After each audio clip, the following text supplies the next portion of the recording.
It all happened so fast.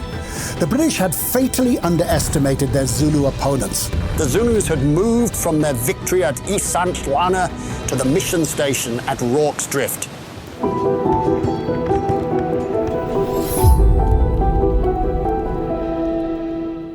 So this is Rorke's Drift.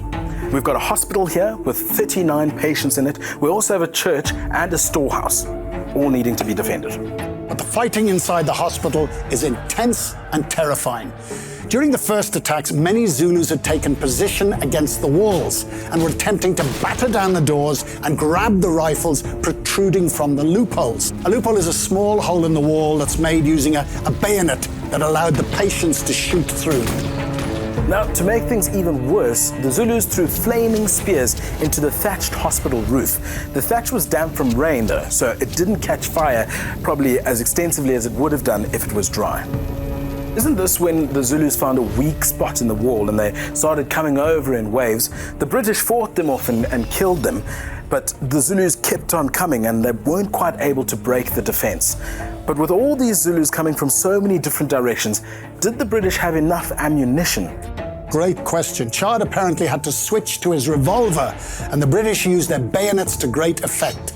They fought for 13 hours before the Zulus started to give up, and at 4 a.m. they start to withdraw. 13 long hours of non-stop fighting. I can't imagine it. They must have been exhausted. Totally. The British lost 17 soldiers who were buried just south of the mission station, and the Zulus lost 351 warriors.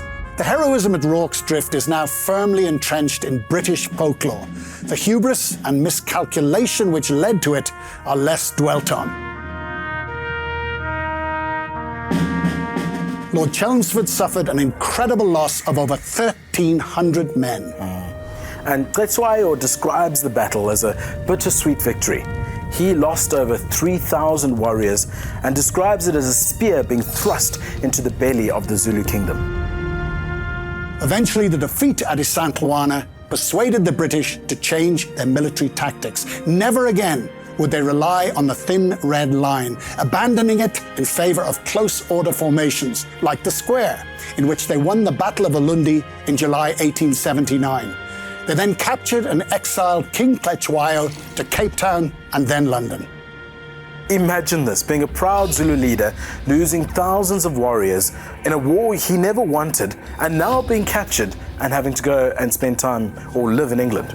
In August 1882, he spent a month in London, a month where he engaged in meetings with Queen Victoria and the Prime Minister, where he presented his case for the restoration of his kingdom.